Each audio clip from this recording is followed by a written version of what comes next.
아침부터 정신이 하나도 없었습니다. 아들이 결혼하고 싶은 여자가 있다며 집에 인사를 시키러 온다고 했거든요.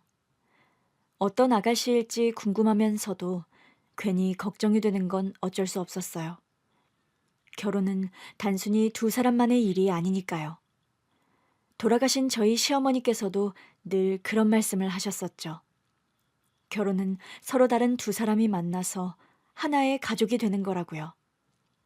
아들이 진심으로 사랑하는 사람이면 그 마음을 존중해주고 싶었습니다. 그래서 그날 시어머니께 배운 비법대로 정성껏 요리를 준비하고 있었습니다.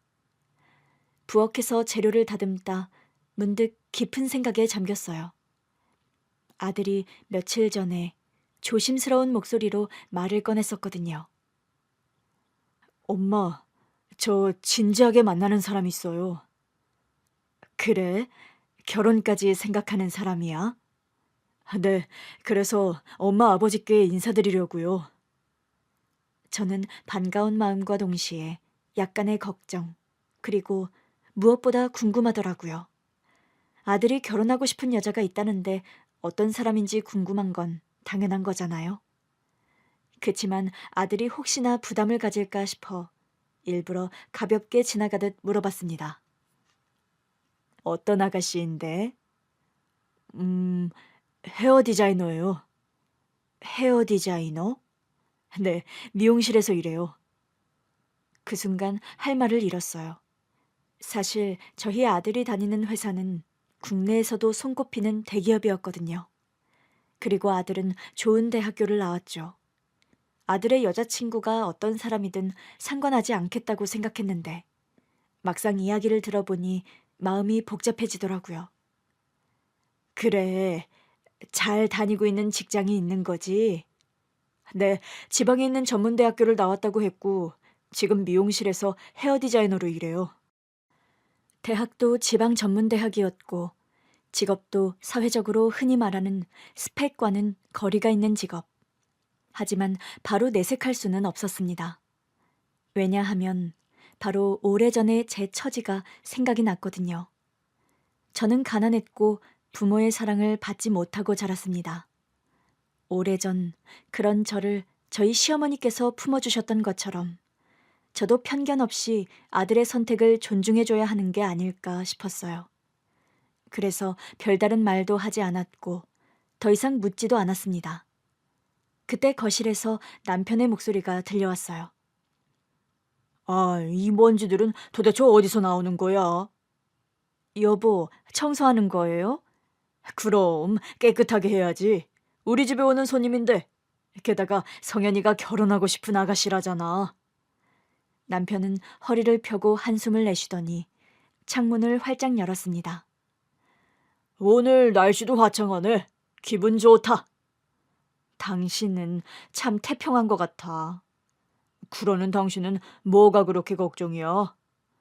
걱정이라기보다 그냥 궁금해서 그러지 어떤 아가씨일지.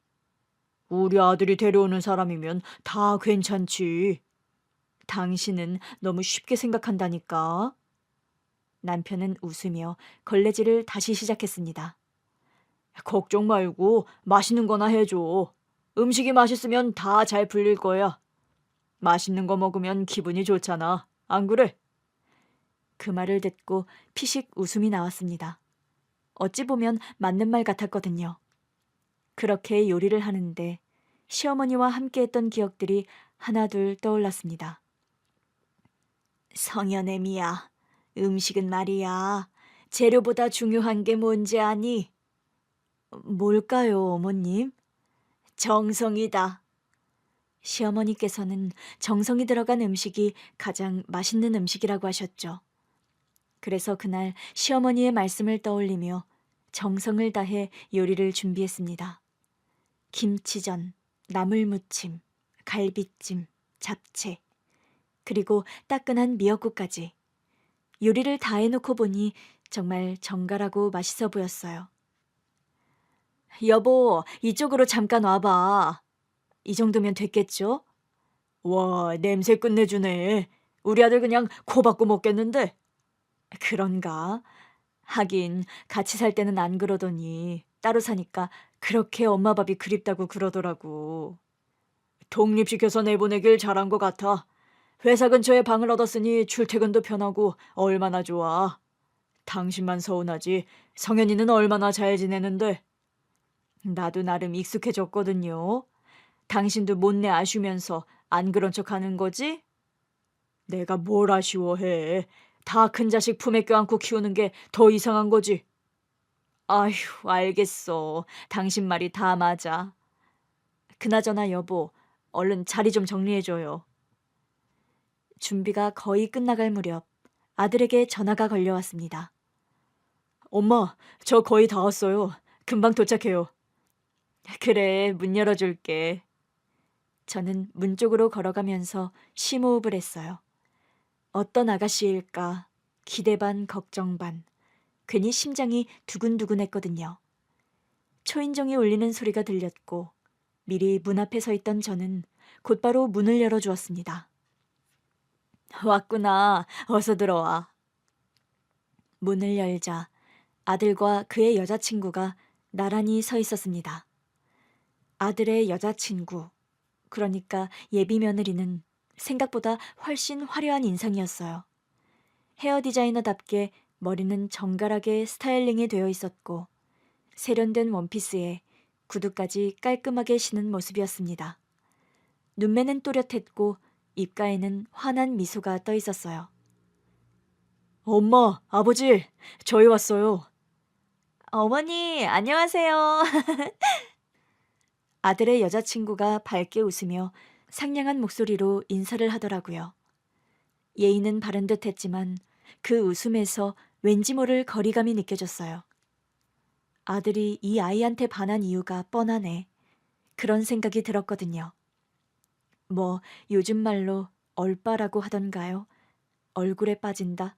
얼굴 예쁜 것만 좋아한다. 그런 말인 것 같은데 우리 아들이 딱 얼빠인 것 같더라고요. 아들은 눈빛부터 다정하게 변해 있었고 그 눈빛에서 여자친구를 향한 애정이 느껴졌습니다. 그래, 어서 와요. 먼 길 오느라 피곤했겠네. 아니에요. 어머니 뵙는다는 생각에 오히려 설렜어요. 아들의 여자친구가 밝게 웃으며 살짝 허리를 숙였고 아들은 그 여자의 허리를 감싸듯 부드럽게 손을 얹었어요. 편하게 생각해. 저는 조용히 그 모습을 바라봤어요. 우리 아들이 많이 좋아하는구나. 그래서인지 더 신중하게 살펴보게 되더라고요. 여자의 손끝, 말투, 행동 하나하나 따져보면 엄청 밝고 활기찬 느낌이었는데 어딘가 부자연스럽게 느껴졌어요. 엄마, 아버지는 어디 계세요? 아버지는 안방에 계셔. 조금만 기다려. 나오시라고 할게. 알겠어요. 저는 안방으로 가서 남편을 불러왔습니다. 반가워요. 어서 들어와요. 아들의 여자친구가 거실 안으로 들어오는 순간 저는 가슴이 묘하게 두근거렸어요. 찰나의 순간 마치 무언가가 흐트러지는 듯한 느낌이 들었거든요. 어머니, 집이 너무 아늑하고 예뻐요.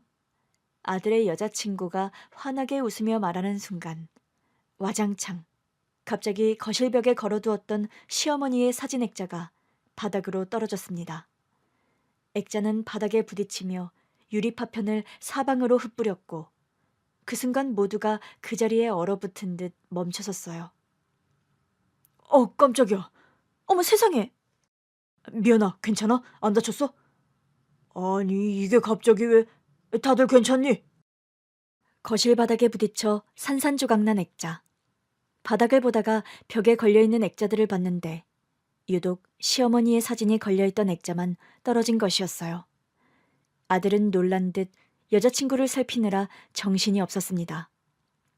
그런데 바닥에 있는 시어머니의 사진을 보는 순간 심장이 덜컥 내려앉는 것 같았어요. 어머님? 아, 그런데 왜지? 왜 어머님의 액자만 갑자기 떨어진 걸까? 뭔가 느낌이 이상해.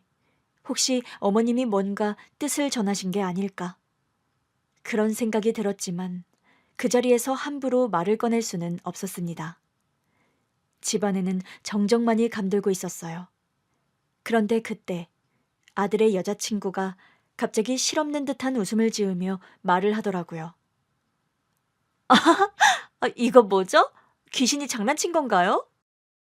아들의 여자친구는 일부러 아무렇지 않은 듯 행동하려 했지만 손끝이 살짝 떨리고 있었거든요. 그 모습을 보고 싸한 느낌이 들었습니다. 아니, 그것보다 말하는 게 왜 저런담. 귀신이 장난을 쳤다니. 떨어진 액자 안에 있는 분이 어떤 분인지도 모르면서 무슨 귀신 장난이라는 소리를 저렇게 쉽게 하는 거야. 그 아가씨의 말이 참 거슬리더라고요. 그때 남편이 빗자루와 쓰레받기를 가져와 유리 조각을 치우기 시작했습니다. 갑자기 이게 왜 떨어진 거지? 흔들린 것도 아니었는데. 그러게요. 못이 헐거워진 건 아닐까요? 여보, 손 조심해. 다들 물러나 있어. 다치지 않게 저만 치가 있어. 내가 치울 테니까. 아버지, 제가 치울게요. 놔둬라. 이건 단순한 우연이 아닌 것 같았습니다. 바로 조금 전까지만 해도 그 자리에서 우리를 지켜보시던 시어머니의 사진. 그런데 아들이 결혼하고 싶다는 여자친구를 집에 데려온 바로 그 순간 액자가 떨어진 거잖아요. 저는 조용히 액자틀을 집어들었어요. 어머님. 액자 속 시어머님은 평소처럼 온화한 미소를 띠고 있었습니다. 그렇지만 왠지 그 눈빛이 저를 향해 무언가를 말하고 있는 것 같았어요.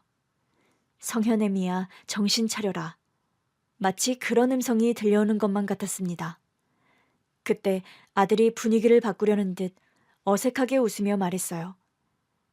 엄마, 액자 다시 걸어 놓으면 되잖아요. 제가 다음에 집에 올 때 새 액자 사올게요. 일단 밥부터 먹을까요? 유리 조각을 다 치운 남편이 고개를 끄덕이며 말했습니다. 그래, 배고플 텐데 어서들 앉아라. 식사부터 하자고. 하지만 저는 쉽사리 자리를 떠날 수가 없었습니다. 그냥 넘길 수 있는 일이 아닌 것 같았거든요. 분명 시어머니가 우리에게 보내는 신호일지도 모르니까요.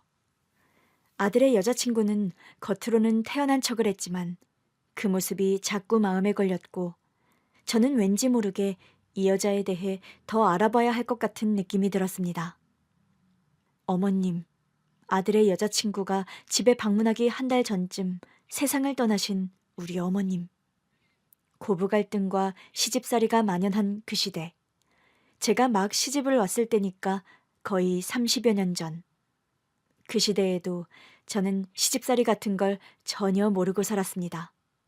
그게 다 마음이 바다같이 넓고 깊은 우리 어머니 덕분이었어요. 돌이켜 생각해보니 저는 부모 복은 지지리도 없이 태어났는데 하늘도 그걸 불쌍하게 여겼는지 저에게 시댁복을 허락하신 것 같았습니다. 어릴 적 저는 언제나 허기진 배를 움켜쥐고 있었어요. 엄마가 집을 나간 뒤로는 더 그랬습니다. 저희 아버지는 늘 술에 취해 있었거든요. 술에 취한 날이면 방 안 가득 술 냄새가 배었고 바닥에는 어지럽게 널브러진 빈 소주병이 가득했습니다. 경수가 소주 좀 가져와라. 얼른! 가져와서 소주 좀 따라봐라. 저는 아무 말 없이 소주병을 가져와 소주를 잔에 따랐습니다. 아빠는 피곤하다는 듯 한숨을 내쉬며 잔을 입에 가져갔어요. 네 엄마는 대체 어디 가서 뭐 하는 거냐? 그 말에 저는 더 이상 참을 수가 없었습니다. 아빠가 맨날 술 마시고 노름만 하니까 엄마가 떠난 거잖아요. 너 이 지집에 그게 무슨 소리야? 어디서 따박따박 말대꾸를 하고 있어? 새파랗게 어린 것이. 엄마는 아빠가 집안 돈 다 날리고도 계속 도박하는 게 싫어서 나간 거야. 맨날 술만 마시고. 아빠는 쓴웃음을 지으며 다시 술잔을 입에 가져갔습니다. 네가 아직 어려서 모르는 게 많구나. 인생이 그렇게 간단한 게 아니야. 저는 그 말이 더 듣기 싫었습니다. 그때 저는 겨우 10살이었어요. 어린아이가 감당하기엔 너무 무거운 현실이었습니다. 9살 때 엄마가 집을 나가던 날, 저는 울면서 엄마의 옷자락을 붙잡았어요. 엄마, 가지 마. 엄마는 애써 저를 떼어놓으며 단호하게 말했습니다. 경수가, 엄마도 어쩔 수 없어. 엄마가 나중에 데리러 올게, 응? 그러면 나도 같이 갈래. 나중 말고 지금 엄마 따라갈래. 엄마는 제 머리를 쓰다듬었지만 차마 눈을 마주치지 않았습니다. 미안해, 경수가. 그리고는 문을 열고 나가버렸습니다. 저는 울면서 엄마를 따라 나가려 했지만 아빠가 저를 붙잡았어요. 너도 가겠다고? 네 엄마 따라서 너 굶어 죽을래? 저러다 며칠 못 버티고 기어들어올 거니까 두고 봐라. 어디 아주 오기만 해봐. 싹싹 빌어도 내가 문 열어주나? 집 나가면 고생이지. 세상 물정 모르는 옆에 내가 철딱서니가 없어가지고. 엄마가 며칠을 못 버티고 금방 돌아올 거라고 했던 아버지의 말과 달리 엄마는 돌아오지 않았습니다. 저를 데리러 온다고 했기 때문에 그 말을 믿고 집에서 엄마를 기다렸는데 1년이 지나도 엄마는 집에 오질 않았어요. 어느 밤 아버지가 술잔을 기울이며 말을 했습니다. 네 엄마가 결국 날 버렸구나. 나만 버린 게 아니라 너도 버린 거지. 지배로 나온 자식까지 버리다니 매정한 것. 저는 그 말이 이해되지 않았습니다. 엄마가 아빠를 버린 게 아니라 아빠가 엄마를 버린 거잖아요. 하지만 그런 말은 입 밖으로 꺼내지 못했습니다. 그날 이후 집안은 더 황폐해졌어요. 일단 밥을 챙겨줄 사람이 없었습니다. 아빠는 저녁이면 술을 마시러 나갔고 새벽이 되어서야 비틀거리며 돌아왔거든요. 어떤 날은 밤새 집에 들어오지 않는 날도 있었어요. 저는 혼자 남겨진 집에서 아침을 맞이하는 게 익숙해졌습니다. 배가 고프면 찬장을 뒤졌고 가끔씩 쌀이 떨어진 날엔 그냥 물을 마시고 버티기도 했어요. 이웃집 아주머니가 그런 저를 안쓰럽게 여기셨는지 가끔 밥을 가져다 주셨습니다. 경수가 오늘은 아줌마 집에서 밥 먹고 가. 괜찮아요, 아줌마. 괜찮긴 뭐가 괜찮아. 너 혼자 있는 거 다 아는데. 하지만 밥 냄새를 맡자 참을 수가 없더라고요. 그렇게 이웃집에서 밥을 얻어먹던 날들이 많았습니다. 그렇게 지내다 보니 어느새 엄마 없이 사는 게 당연한 일이 되어버렸어요. 저는 10살 때부터 모든 걸 스스로 해결해야 하는 아이가 되었고 어릴 적 제 삶은 늘 배고픔과 외로움으로 채워져 있었습니다. 시간이 흘러 중학생이 되자 더 이상 이웃집에서 얻어먹는 밥만으로는 생활을 할 수가 없었어요. 아빠는 여전히 술에 취해 살았고 집에 있는 냉장고는 텅 비어 있을 때가 많았거든요. 그래서 저는 돈을 벌기로 결심했습니다. 학교 수업이 끝나면 곧바로 시장으로 달려갔는데 다행스럽게도 시장 골목에 있는 작은 식당에서 설거지 일을 하게 된 덕분이었지요. 고기 굽는 연기가 자욱한 주방.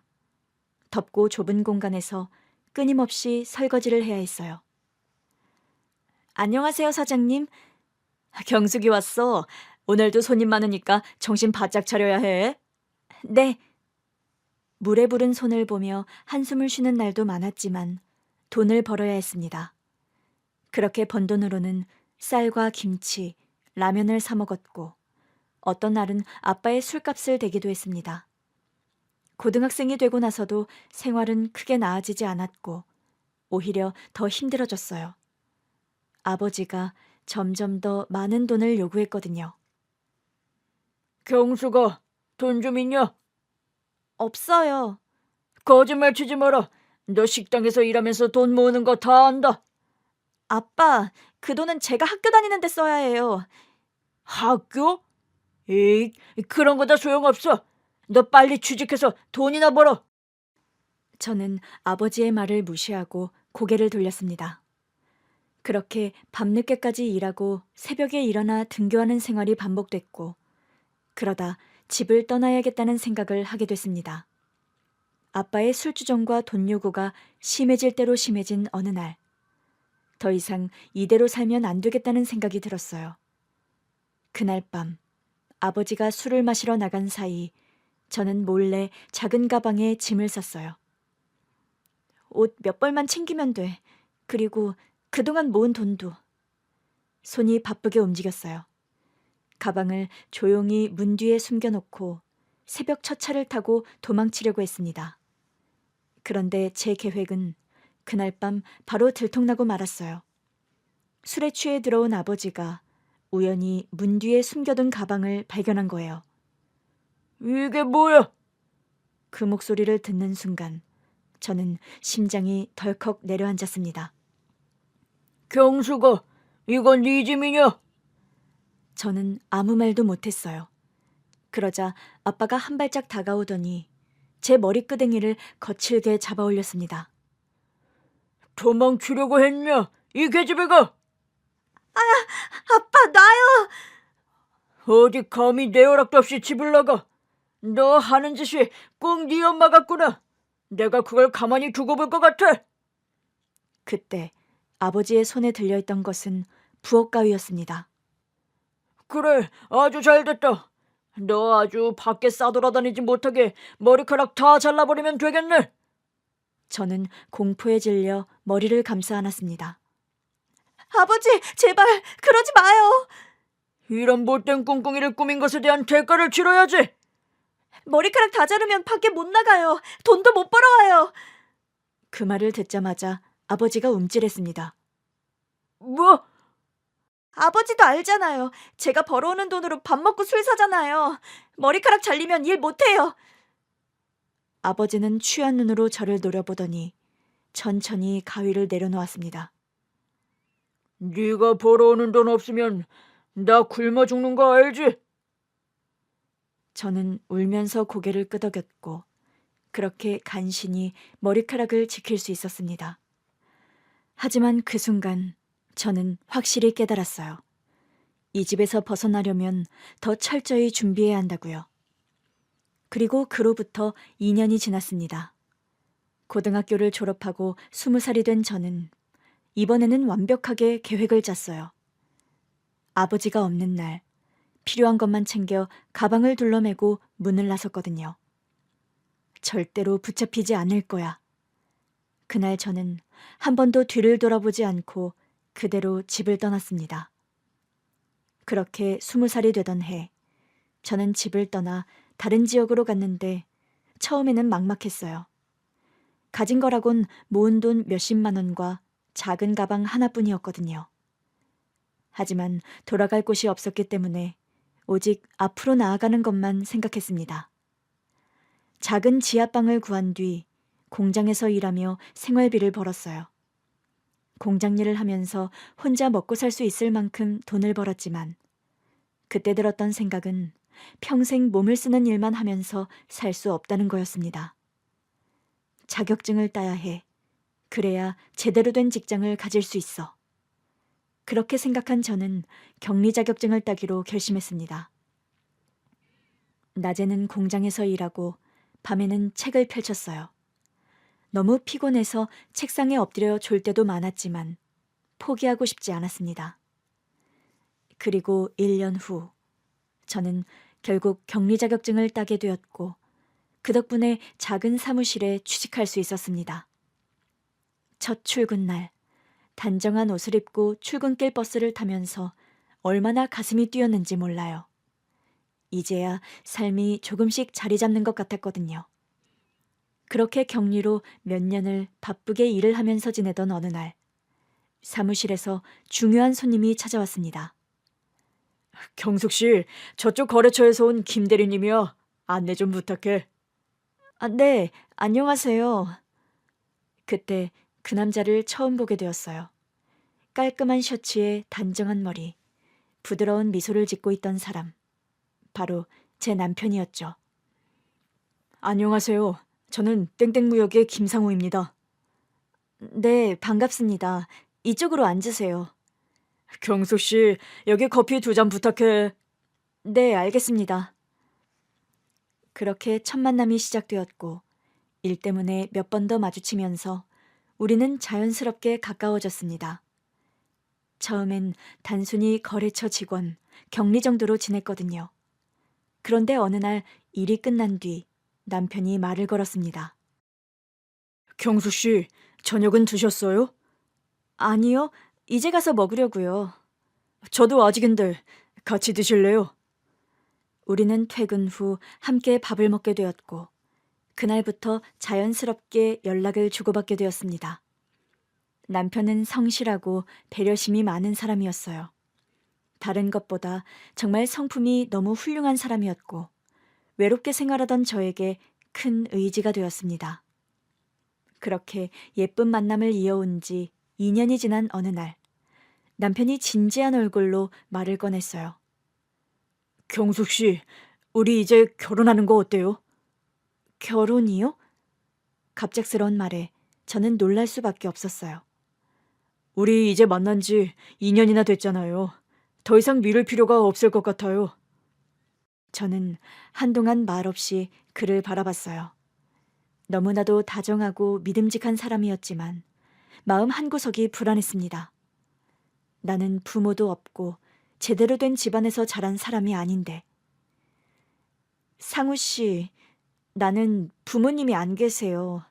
그러니까 정확히는 부모님이 어디서 어떻게 지내는지를 몰라요. 예전에 말했듯이 어렸을 때 엄마가 집을 나가셨고 20살 때 저 역시 집을 나와서 이제껏 혼자 힘으로 살아왔어요. 알아요. 그러니까 집안 사정이 정말 좋지 않아서 나는 결혼 같은 걸 생각해 본 적이 없는데. 상관없어요. 나는 경숙 씨가 좋으니까. 남편은 결혼에 대한 굳건한 의지가 있었고, 남편이 적극적으로 일을 추진해서 남편의 부모님을 뵙기로 했습니다. 그날 엄청 긴장된 마음으로 남편의 집에 인사를 드리러 갔거든요. 남편과 함께 초인종을 누르고 기다리는데 따뜻한 미소를 지닌 시어머니가 문을 열어주셨습니다. 어머나, 반가워요. 경숙양 맞죠? 들어와요. 네, 안녕하세요. 우리 상우가 그렇게 자랑을 하더라고요. 저는 어색하게 웃으며 집 안으로 들어갔는데 거실에는 남편의 아버지도 앉아 계셨습니다. 반갑소. 많이 긴장한 것 같은데 편하게 있어요. 네, 감사합니다. 어머니, 아버지, 경숙 씨와 저는 결혼을 진지하게 생각하고 있어요. 남편이 그렇게 말을 꺼내자마자 저는 시부모님의 반응을 살폈거든요. 그런데 그때 시어머니께서 제 손을 따뜻하게 잡아주셨습니다. 나는 우리 상우가 좋은 사람 만난 것 같아서 참 기뻐요. 저 같은 사람이 괜찮을까요? 무슨 그런 말을 해요. 사람의 가치는 집안이 아니라 그 사람 자체에 있는 거예요. 그 말에 저는 순간 울컥했고 시댁의 도움을 받아 우리는 결혼을 하게 되었습니다. 저희 시어머니는 한평생 저를 복덩이처럼 여겨주신 분이었어요. 그러다 결혼한 지 2년이 지났을 때 저는 기적 같은 소식을 듣게 되었습니다. 병원에서 임신이라는 말을 들었을 때 그 자리에서 눈물이 터졌거든요. 정말이에요, 선생님? 네, 안정적으로 자리 잡았으니까 건강관리 잘하시면 됩니다. 저는 손을 배 위에 올리고 조심스럽게 문질렀어요. 내 안에 새로운 생명이 자라고 있구나. 병원에서 돌아온 뒤 남편에게 전화를 걸어 소식을 전하자 남편은 흥분된 목소리로 기뻐했습니다. 정말이야? 우리 아기 생긴 거야? 세상에, 나 지금 당장 집에 갈게. 그날 남편은 꽃다발까지 사들고 집으로 뛰어왔어요. 그렇게 저는 소중한 아이를 품고 하루하루 설레는 마음으로 지냈습니다. 그리고 마침내 아들이 태어난 날, 저는 너무나 행복했어요. 눈도 못 뜨고 작은 손을 쥐고 있는 아기를 보고 있자니 모든 힘듦이 사라지는 것 같았거든요. 우리 아기 정말 작고 예쁘다. 그러게요. 남편은 제 손을 꼭 잡으며 속삭였어요. 고생했어, 여보. 그 순간 저는 울컥해서 눈물을 흘리고 말았어요. 그동안 부모 없이 살아온 제게 처음으로 진짜 가족, 완전한 가족이 생겼다는 마음이 들었거든요. 저희 시어머니께서는 아들의 이름을 직접 지어주셨습니다. 이 아이는 성현이라고 하자. 성현이요? 바르고 빛나는 사람이 되라는 뜻이야. 그렇게 우리 아들의 이름은 김성현이 되었습니다. 저희 부부는 시댁과 1시간 정도 떨어진 거리에서 살고 있었는데 아들을 데리고 시부모님을 자주 찾아뵈었습니다. 시부모님이 손자를 너무너무 좋아하셨거든요. 아이고, 우리 성현이 왔구나. 할머니! 아들은 할머니를 보자마자 두 팔을 벌리고 달려갔고 시아버지께서도 손자를 품에 안고 흐뭇하게 웃으셨습니다. 할아버지가 우리 성현이 용돈 줄까? 네. 아들은 두 손을 번쩍 들어 보이며 좋아했어요. 그 모습은 아무리 봐도 질리지가 않은 모습이었습니다. 아들이 가족의 사랑을 받으며 자란다는 게 너무나 다행스러웠거든요. 아들은 아픈 곳 없이 건강하게 자랐고 시간이 흘러 중학생이 되었어요.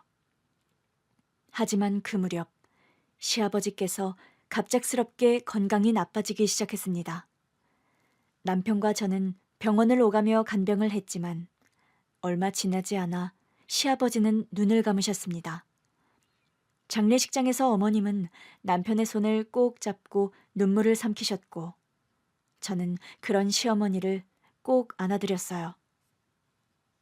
어머님, 저희가 곁에 있을게요. 그날 이후 남편과 저는 결정을 내렸습니다. 아무래도 엄마 혼자 지내시게 하면 안 될 것 같아.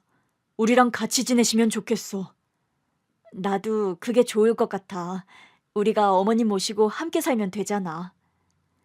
그렇게 우리 부부는 시아버지가 떠난 뒤 홀로 남게 된 시어머니를 집으로 모셔오게 되었습니다. 사실 시어머니는 저희가 모시겠다고 할 때부터 저희에게 조금도 짐이 되려 하지 않으셨거든요. 나는 괜찮으니까 너희들 사는데 불편하지 않게 할게. 어머님, 그런 말씀 마세요. 저희랑 같이 그냥 편히 지내시면 돼요. 시어머니께서 저희 집에서 지내시는 동안 어머님은 저에게도 저희 아들에게도 잔소리 한 번 없이 지내셨고 오히려 집안일을 도와주셨습니다. 특히 어머님의 손자 성현이를 끔찍이 아끼셔서 매번 손자 좋아하는 음식을 해준다며 열심히 요리를 하셨습니다. 성현아, 오늘 학교에서 뭐 배웠어? 할머니, 오늘 영어 배웠는데. 그래? 그럼 할머니랑 같이 해볼까? 할머니도 영어 할 줄 알아요? 성현이가 할머니 가르쳐주면 되지. 그럼 할머니 잘 따라해야 돼? 아들은 어릴 때부터 성실한 아이였어요. 초등학교 때부터 스스로 공부하는 습관이 잘 잡혀 있었고 중고등학교에 올라가서도 학교와 학원, 집을 오가며 묵묵히 공부하는 모습은 시어머니와 저를 흐뭇하게 만들었습니다. 우리 성현이는 정말 기특한 아이야. 그러게요, 어머님. 저렇게 열심히 하는데 좋은 결과가 있을 거예요. 그리고 결국 아들은 원하던 좋은 대학에 합격했습니다. 아들의 대학 합격 소식을 듣고 온 가족이 기뻐서 눈물을 흘렸거든요. 우리 성현이 정말 자랑스럽다.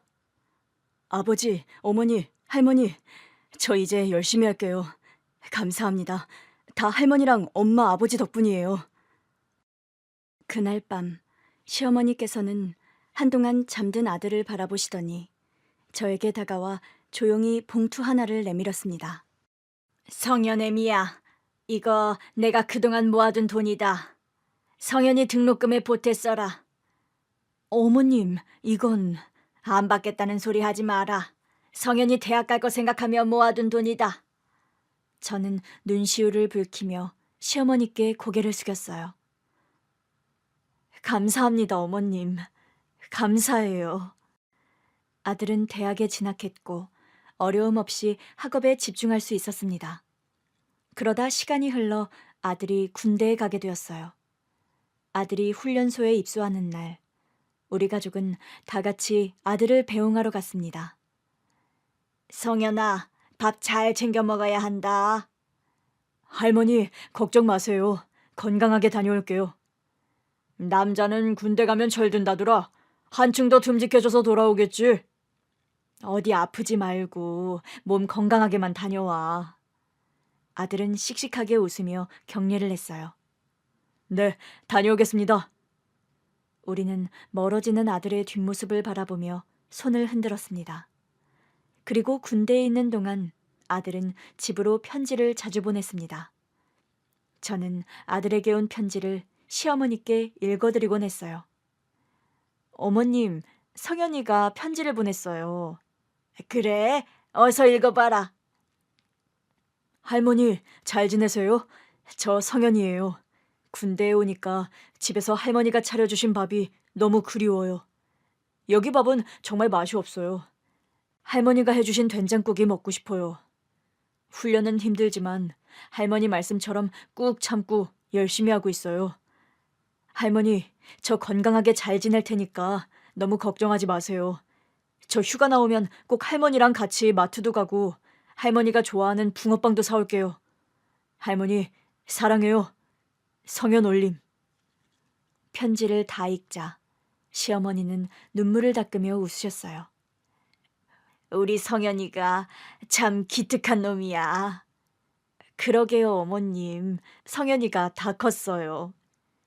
저희 아들은 군대에서 건강하게 생활했고 제대 후 다시 대학으로 복학을 했습니다.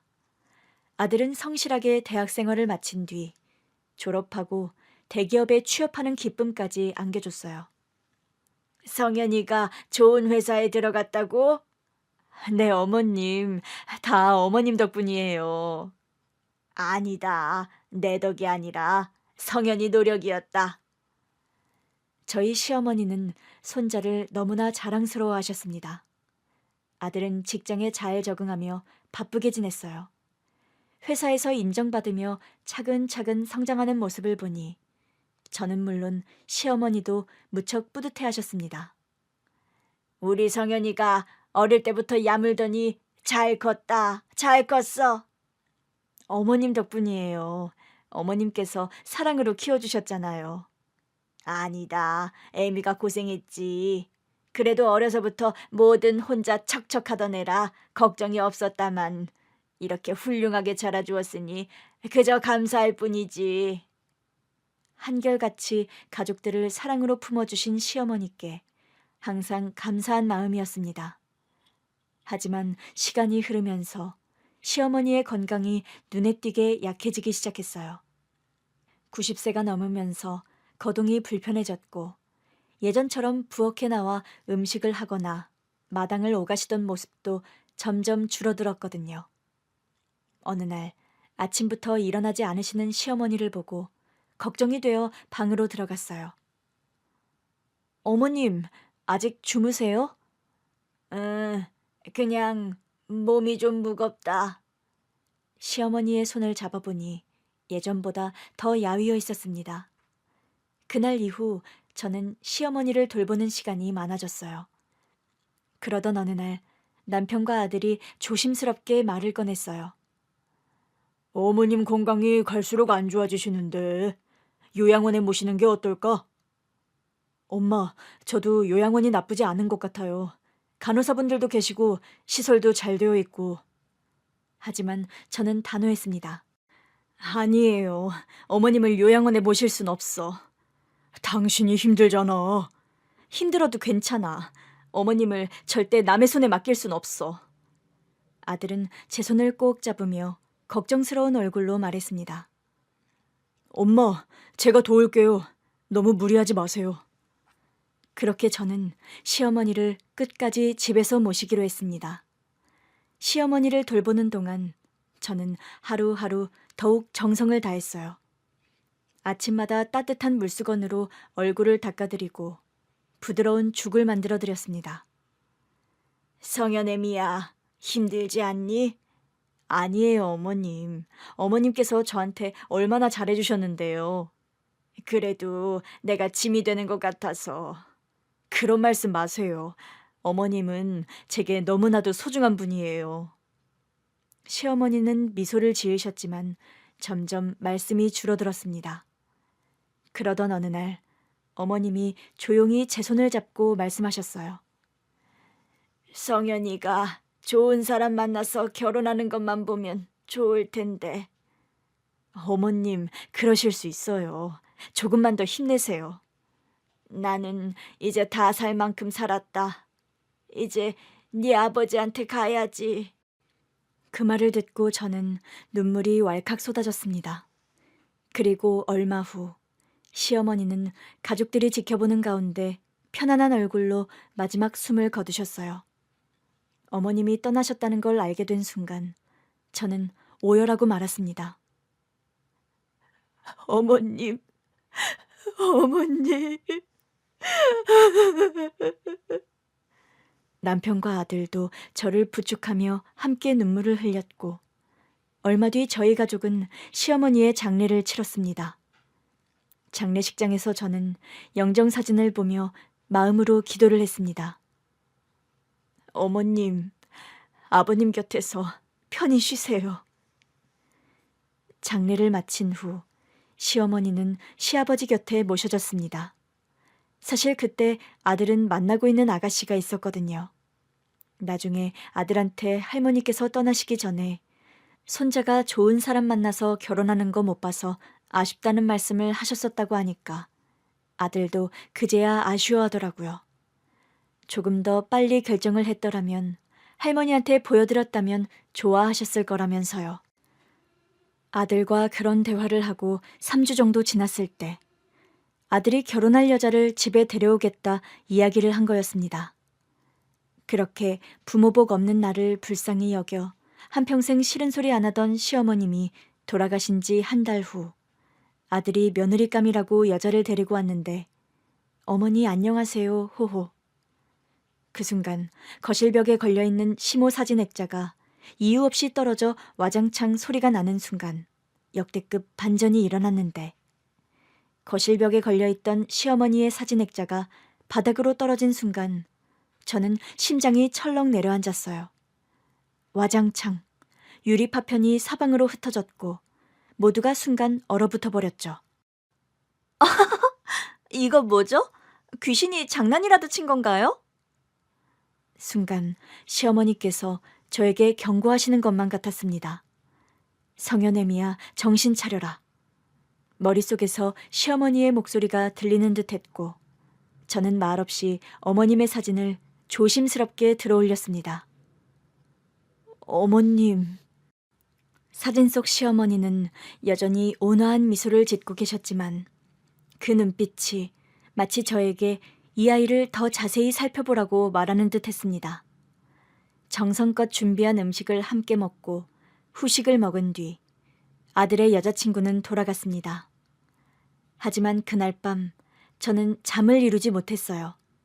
단순한 우연이 아닐지도 모른다는 생각이 들었고 저는 예비 며느리에 대해 알아보기로 했습니다.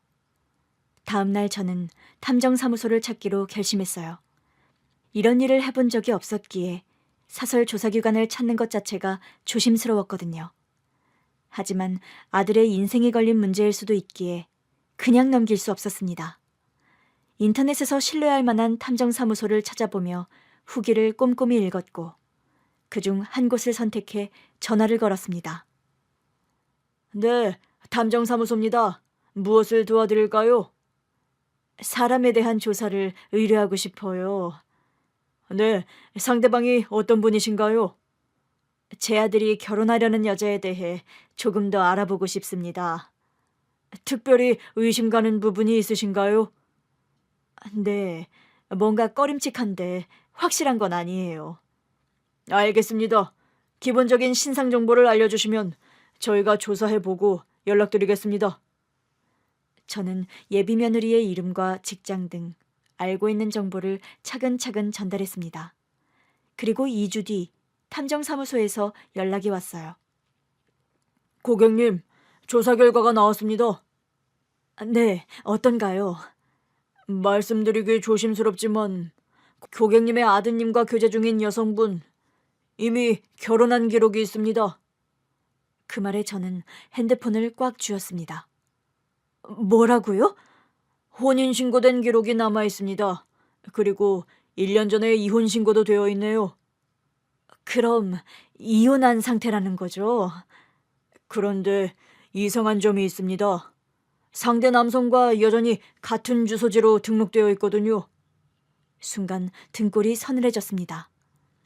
일반적으로 이혼을 하면 주소를 따로 정리하는 경우가 많습니다. 그런데 아직 같은 주소지에 남아있다는 건 위장 이혼일 가능성이 있다는 거네요. 네, 그렇게 의심될 만한 정황이 있습니다. 저는 핸드폰을 손에 꼭 쥔 채 조용히 숨을 들이마셨다 내쉬었어요. 그 사람과 아직도 같이 살고 있는 건가요? 그건 확실하지 않지만 경제적인 관계가 정리되지 않은 기록이 있습니다. 예를 들면 공동 명의로 된 재산이나 계좌 등이 그대로 유지되고 있더군요. 도대체 무슨 생각이지? 같이 사는 남자가 있으면서 왜 우리 아들이랑 결혼을? 온몸에서 소름이 돋는 것 같았습니다. 만약 이 사실을 모른 채 아들이 결혼을 진행했다면 정말 큰일이잖아요. 증거자료 같은 건 받을 수 있을까요? 네, 조사한 기록과 함께 공식 문서로 정리해서 전달해 드리겠습니다. 추가로 필요하시면 아직 그 남자와 동거 중인지도 알아봐 드릴 수 있습니다. 그것도 부탁드릴게요. 전화를 끊고 나서도 저는 한동안 멍하니 서 있었습니다. 예비 며느리가 위장 이혼을 하고 아들에게 접근했다는 사실이 믿기지 않았거든요. 그런데 시간이 지나자 뭔가 명확해지더라고요. 어머님이 내게 신호를 주신 게 맞았어.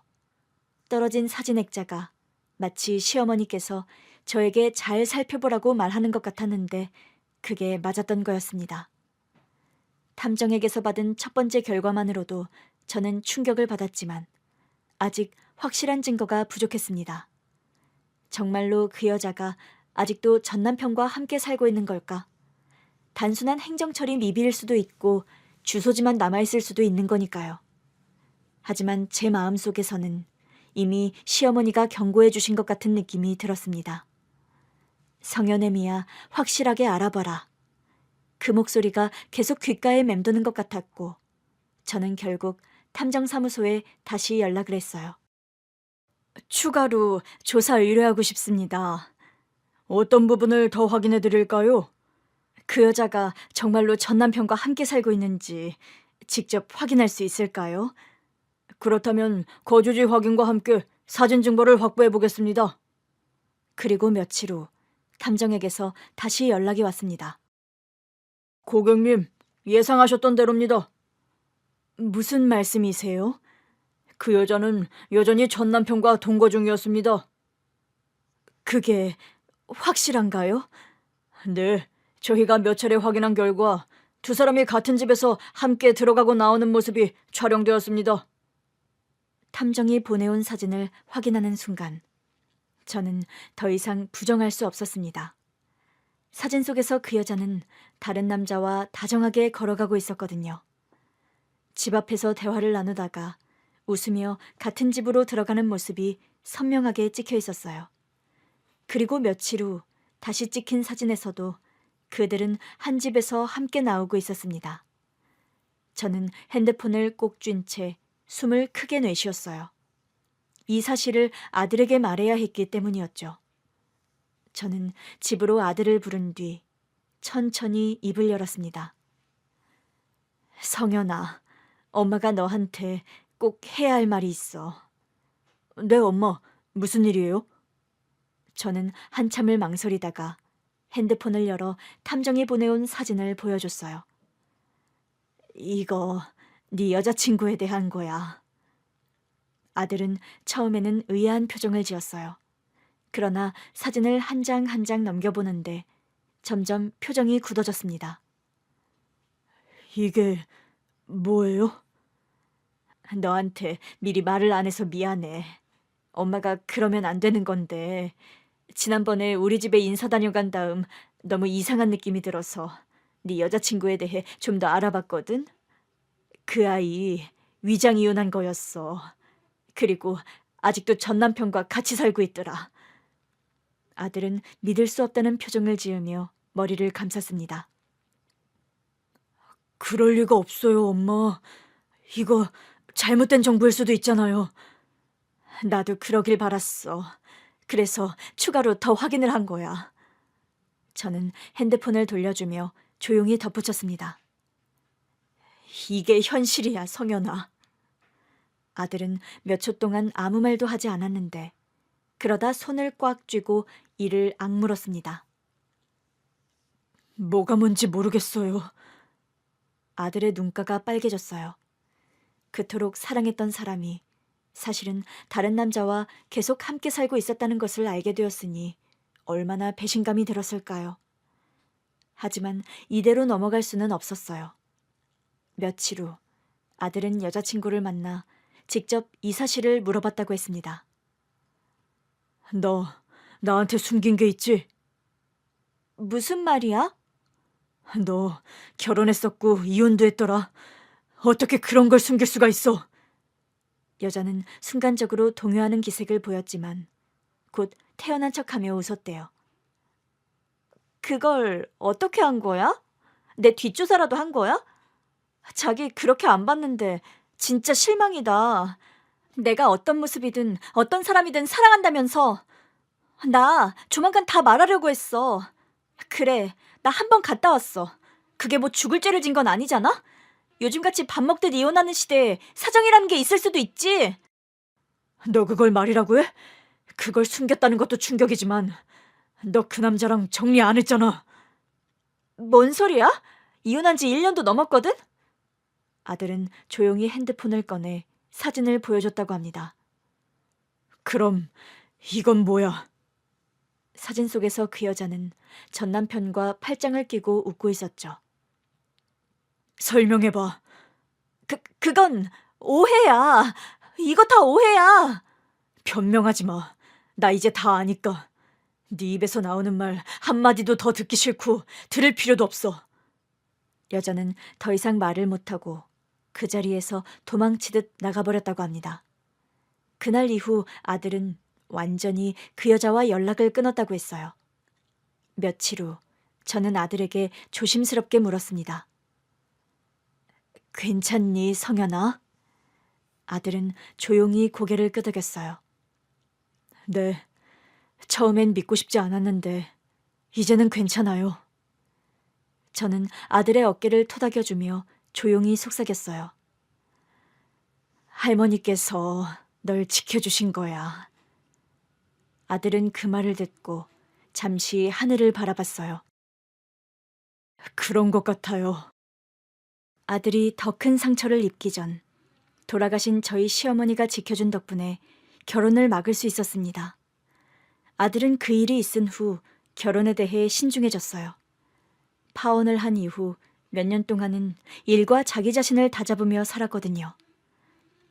성현아, 결혼 생각은 없니? 아직은 좀 더 시간을 두고 싶어요. 저는 더 이상 재촉하지 않았습니다. 시간이 흐르면 자연스럽게 좋은 인연이 찾아올 거라는 걸 알고 있었거든요. 그리고 정말로 그렇게 됐어요. 아들이 30이 훌쩍 넘었을 때 한 여자를 만나게 되었습니다. 엄마, 이번에는 정말 좋은 사람을 만난 것 같아요. 그래? 어떤 아가씨인데? 착하고 따뜻한 사람이에요. 제가 힘들 때도 옆에서 묵묵히 있어줬어요. 그리고 아들의 여자친구를 만난 날, 저는 단번에 알 수 있었습니다. 이 여자는 정말 좋은 사람이구나. 어머님, 처음 뵙겠습니다. 성현 씨에게 늘 말씀 많이 들었어요. 며느리는 차분한 목소리와 따뜻한 미소를 가진 사람이었습니다. 그래요, 반가워요. 엄마, 아버지, 저희 결혼하려고 해요. 이번에 저는 아무런 망설임도 없이 아들의 선택을 응원했어요. 결혼식 날, 저는 하늘을 올려다보았습니다. 어머님, 보이시죠? 성현이가 드디어 좋은 짝을 만났어요. 아들은 결혼을 하고 행복한 가정을 꾸렸습니다. 그러던 어느 날 아들이 들뜬 목소리로 전화를 걸어왔어요. 엄마, 아버지, 큰일 났어요. 무슨 일이야? 큰일이라니, 뭔 일인데 그래? 쌍둥이에요. 우리 아기들 쌍둥이라고요. 그 말을 듣는 순간 눈물이 핑 돌았습니다. 정말이니? 네, 병원에서 초음파 사진 찍었어요. 쌍둥이라니, 세상에나 축하한다. 며느리가 임신 기간을 잘 보내도록 신경을 써주었고 마침내 시간이 지나 둥이들이 세상에 나오는 날이 되었습니다. 출산 당일 병원 대기실에서 저는 아들의 손을 꼭 잡고 있었어요. 성현아, 괜찮니? 네, 그런데 너무 긴장돼요. 기다림 끝에 간호사가 환하게 웃으며 우리에게 다가왔습니다. 축하드립니다. 산모도 건강하고 아기들도 모두 건강해요. 아들은 그 자리에서 주저앉아 울음을 터뜨렸어요. 감사합니다. 감사합니다. 그렇게 저희 가족에게 쌍둥이가 찾아왔습니다. 둥이들을 품에 안았는데 우리 아들을 처음 안았을 때 느꼈던 그 감격이 다시 떠올랐어요. 어머님, 증손주들이 태어났어요. 우리 성현이가 아이들 아빠가 됐어요. 둥이들은 태어난 지 3달이 지나 저희 집에 왔거든요. 거실벽에 걸린 사진 속 시어머니는 여전히 따뜻한 미소를 짓고 계셨어요. 증조 할머니께 인사드려야지. 손자들이 옹알이를 하며 시어머니의 사진을 바라보는 것 같았습니다. 어머님이 살아계셨다면 이 아이들을 얼마나 예뻐하셨을까요? 시어머니가 지켜주신 우리 가족은 이제 손자들까지 함께하며 더욱 단단해졌습니다. 이 기회를 빌려 꼭 말씀을 드리고 싶어요. 어머님, 저희 잘 살고 있어요. 어머님께서 지켜주신 이 가족 늘 감사한 마음으로 지켜갈게요.